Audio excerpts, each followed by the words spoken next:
So a few months ago, I did a video where I asked for your One Piece bad takes, not your hot takes. I wasn't trying to make things spicy. I was trying to make things terrible. I want to know your bad takes, so I will link that video if you want to check that out. And now we're doing a part 2. Give me all your bad takes. So I will start with the most upvoted bad takes, and then I'll just start scrolling and find ones that make me laugh. Brook needs to meet the Jacket Fruit user and restart his music career as a duo called Skin and Bones. Oh, that's horrible. That is still to this day one of the most cursed devil fruits the series has seen. Truly, think of one worse. I'm not talking about scary. I'm talking about cursed. Like the live action snail phones, like cursed. I don't want to look at it. Skin and Bones. Ah, that's a really good name for that. That's a really good band name. I hate that you did such a good job with this because I hate being reminded that the Jacket Fruit exists. Caribou being on Egghead elevates it from a 10 out of 10 to an 11 out of 10. This time, he's gonna do something vital, and I can feel it. That is a bad take. Congratulations, you've done a bad thing. Good job. Listen, Oda has dropped plot threads before. He has done a Yamato. I'm just saying, if he wanted to do it again, if he wanted to just build something up and then randomly be like, never mind, bye. If he wanted to do that with Caribou, I'd be real okay with that. Caesar Clown is misunderstood and deserves a second chance. He's had it rough. Can't believe I'm the only person who thinks this, but our live show really opened my eyes. He's kinda cute too. Gavin! Stop! The man drugged children. He created the thing that caused unimaginable suffering to a group of people that were already suffering. Misunderstood. Those children went through drug withdrawals, Gavin. Repent for your sins. I think Carrot, Yamato, and Vivi should all join the crew by the end of the series, even though progressively we are running more and more out of page time to fit them all in. Oh, I just really don't agree. Truthfully, I think that we already don't have enough page time for the number of Straw Hats that we have. Like, we have epic, amazing, incredible, charming characters like Jinbei that does nothing. Like, he deserves so much more than what he gets. And really, all the Straw Hats deserve more than what they get. I don't want to keep tacking more on just because they're good characters. At this point, we've got our crew. Let's move on. The Straw Hat crew dynamics have been explored better in the post-time skip. Okay, this is a bad take video, so I'm gonna assume that this is, that this is a bad take. They haven't been. I love post-time skip. I know there are people that say post-time skip isn't any good. I don't think most of us think that. I love post-time skip era, but the Straw Hats are they're not the focus. Their crew dynamics and their personal development are rarely the focus anymore. I'm not saying they're never, I'm saying rarely, and I'm just saying, oh, they are not better post-time skip. Oh. I want Emu to be a joke. I want them to be someone so insecure that they hide behind a mask, so to speak, hiding in the shadows like a little edgelord who never got in their way. So they decided to take over the world since Lily never wanted them. So you're saying that Emu was rejected by their love. And because of that, they were like, oh, man, I can't marry her. I guess I'll take over the world, but I just don't want anyone to look at me. That is such a One Piece character, though. That's the thing, is that's not outside of the realm of possibilities. That would be so funny. That would actually be terrible, but so terrible that I would love it if we had all this buildup around Emu, and we all had all these theories about who they are and what their purpose is, and are they, whatever. All these theories about Emu, and it turns out that it's just someone like crazy insecure and is just like, I guess I'll take over the world. I don't really know what I'm doing, but those guys are following me, so I guess that island, it's close. Like, like, no idea what's going on or what they're doing or what their game plan is. And then they're just like, I'll just issue commands, I guess. Chopper has to be used as emergency rations to make the joke come full circle, just like Zess would be. No. That's horrible. And I love it. That's horrible. And I love it. Imagine if the story ends with them being so close to Laugh Tale and they're like, we can't turn back now. We just need to eat the emergency rations. It's what we got him on the crew for. Chopper, turn into your monster form so that there's enough for us to eat. No. I missed when there were only 7 crewmates. I don't feel like we have enough panels for everyone now. That's not a bad take. That's a good take. Oda needed to add more named characters to One Piece over the years. Doflamingo's family should have been at least 10 more members. Jinbei should always be followed around. By 3 of his random cousins. The Navy should have a couple more fleets of soldiers who show up for stuff, and I'm still waiting to meet Mr. 15 to Mr. 30, as well as their corresponding holidays from Baroque works. To be clear, none of these characters should have emotional intrigue or any plot relevance. They should just have funny speech patterns, laughs, or one-off gags, and pad out the series' flimsy cast of characters. Flimsy! It's a flimsy cast of characters. That's a great take. I asked for bad takes. This was exceptional. Zoro didn't injure his eye during the time skip. He's just been half asleep this entire time, and that's why he hasn't shown any character development since Sabaody. He's been so asleep that he missed his whole lineage to Wano. I love it! You don't understand Spandam. He's a really deep and philosophical character. You go ahead and explain that one to me. You go ahead and hash that out in the comments. I'd love to read it. As clear from Wano, the logical endpoint for Sanji's character arc is for him to realize that Judge was right all along and that he should abandon foolish things like emotions in pursuit of strength. No! Oh, wow, this is incredible. So Chopper's going to become emergency rations.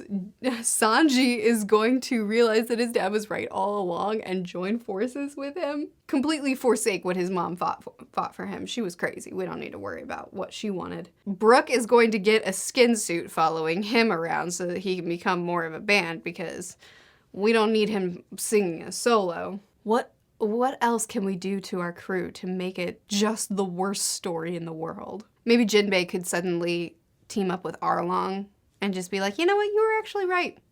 I support you. I was right letting you go when I was warlord over that area. You can get back in power. The ending of One Piece will be the crew opening the treasure chest to One Piece and find a scroll. The scroll containing the real truth. The real treasure was the money I made along the way. Oda. I want him to troll one of the biggest audiences and dip. I do too now. That's beautiful and horrible. Oh my goodness, the internet would burn. At the end of the series, Zoro will end up with Nami just to prove to Sanji that he's superior to him, even if it comes to ladies. That's gonna be what makes Sanji decide that his dad was right the whole time. Zoro, just out of spite. He has no interest in Nami. Just out of spite, he's gonna get together with Nami. And then Sanji's gonna be like, emotions are worthless. My dad was right. I'm forsaking all of this. And I'm gonna try to become stronger than Zoro. Oh my goodness, it all fits. It all fits. The thing that makes him abandon emotions and pursue power is that his bestie, his secret bestie, who he won't admit he loves, but he'll call him up when he's on the brink of self-sabotage because he thinks that his whole self is disappearing and he's becoming violent. He'll call him up and be like, hey, I need you to be my lifeline if you notice me different. I'm just saying they're besties. His bestie turns on him, steals the lady he kind of sort of pursues just to prove that he's better. And so he's like, I'm done. I'm done with this pursuit. I'm after power now. I'm going to get stronger than him. That's his villain origin story. It all makes sense. The fact that Caesar Clown with his gas fruit has not farted even once is a horrible missed opportunity for an ultimate attack. Stop! We had enough gas humor in Punk Hazard not even with Caesar. We don't need more of that. The power scaling in One Piece is all vibes, not actually feats or facts. Whoever wins in a fight wins because it feels like they should. I agree, actually. Don't tell Jay, but I feel that way. And maybe it's because I'm not smart enough. You can tell me that in the comments. That'd be fine. But there are times where the fandom really nitpicks over, is it this kind of hockey? Is it that kind of hockey? Why didn't he use this hockey and instead go into Gear 5 when the Gear 5 is going to drain him? But if he used the hockey, then he could do that. And then what if this? And then like all these things. And I'm just like, oh, I don't think Oda cares. Like, I think it's just that he's just writing a fun fight. Maybe I'm wrong. I could be wrong. Zoro's final battle with Mihawk to determine the world's greatest swordsman should get canceled because Mihawk fell down the stairs and died off screen. It would be the perfect full circle ending for Zoro's journey. Oh no! That's horrible. Oh my goodness. Oh my goodness. The more I think about it, the more I love it. This is what made this goal so much more impactful to him. And have it end with him just getting the title by default because Mihawk 2 was defeated by the stairs. It's my new favorite thing. That is Zoro's villain origin. We're just building on this. So Mihawk is defeated by stairs. Zoro then just loses it and is just like, I gotta be stronger than somebody. I can't fight Mihawk, I'm gonna fight Sanji. And I'm gonna do it in a way that'll just take him out. So he goes after Nami, gets her, Sanji loses it, forsakes emotions, goes after power so that he can get stronger than Zoro. Then what next? How does this affect another crew member? We gotta keep making this chain reaction. Someone needs to write this fan fiction in my comments. What does that affect? Sanji losing it and being on this quest for power, that could be what makes him say, all right, you know what? Emotion free, Chopper, you're our emergency rations. I don't care about anybody anymore. So that's how we work in the Chopper thing. That makes sense. Then I feel like that has to do something to Robin because Robin and Chopper are really close. So seeing Chopper get eaten, that's gonna make her go Demon Robin and just start dismantling the ship. And then that'll get Frankie, he's gonna lose it, and he'll set off the ancient weapon because it turns out he's had the blueprints the whole time. He knows exactly what's going on and how to use it. He's gonna set that off. That's gonna convince Jinbei that humans are just horrible and deserve to be exterminated, and actually Arlong was right this whole time. So he's gonna go join up with them, set himself against Luffy and crew, and Luffy is gonna have to face off against Jinbei now, just like he had to do with Sanji. And Jinbei's just gonna grab him and pull him underwater and he drowns and that's over because his whole crew is busy fighting each other, so they don't care one way or another. Then Nami uses the distraction to grab the treasure and run away. Turns out she doesn't care about Zoro at all. She just coupled up with him in order to instigate this chaos so she could steal from the crew because all this time she hasn't cared about them. She's just wanted the money. She takes the treasure, she runs. Brook then breaks, loses his mind because of all, the Nakama, the found family, it's all destroying itself again. He finds the jacket fruit guy so that he can go live in his delusion with skin and bones. And Usopp, he hasn't been mentioned yet because he ran the second the chaos started. He's living on an island somewhere as Sogeking. He's out. And that is the ending of One Piece. My One Piece hot take that I stand by all the time is that I don't and have never thought Raizo was safe was the epic scene like everyone makes it out to be. Yes, I understand loyalty aspects, but I just don't resonate with it. And in my opinion, mid scene, mid? Why'd you have to bring out that word? We're not fighting. We're not fighting. And I specifically requested not hot takes. We're trying to destroy the series from the inside. We're not trying.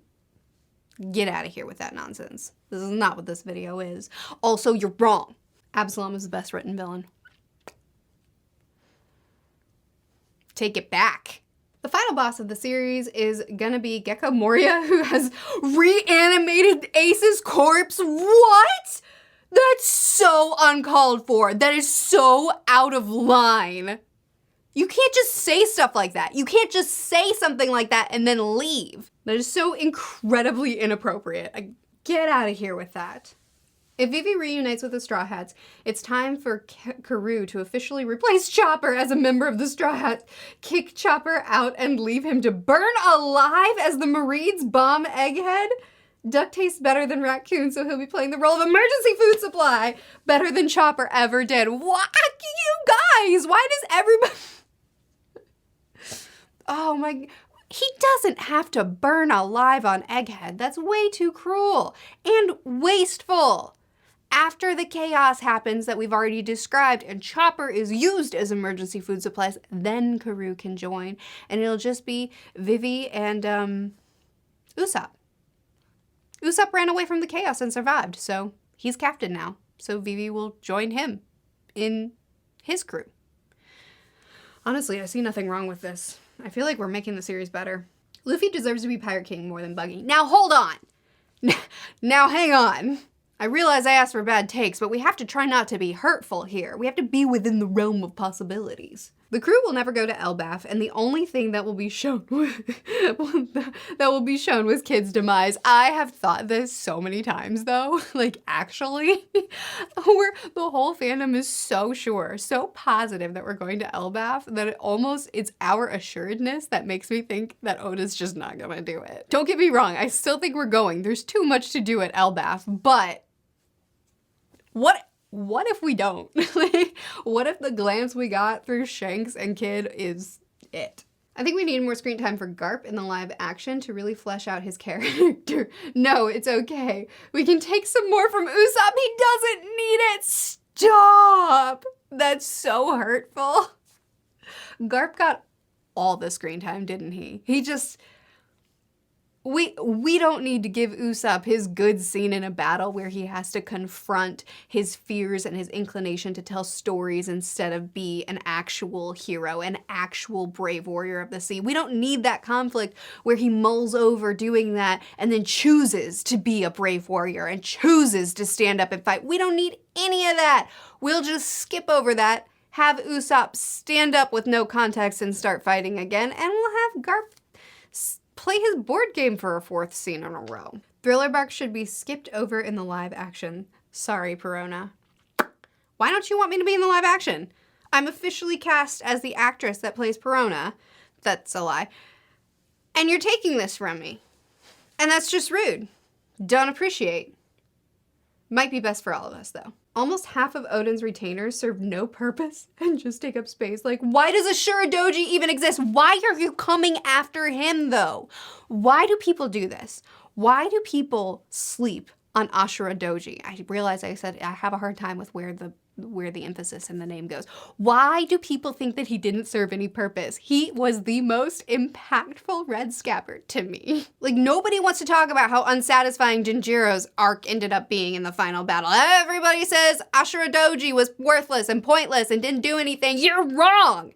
He collected the ships, he collected the plans, and he illustrated losing faith but still being faithful. He illustrated losing hope after having to stay behind when others left and had a time jump. He had to stay behind and he had to watch his country burn and his people die. And he lost faith and he lost hope and he didn't believe in the cause anymore, but he still kept working toward it and he still fought for it in the end. And that's just, are you kidding me with this? Are you kidding me? What purpose did he serve? Other than to be like the most incredible, emotional, okay, it's fine. I don't even care. I don't even care. Esmingo deserves a redemption arc. Have Law adopt him just like Corazon adopted Law.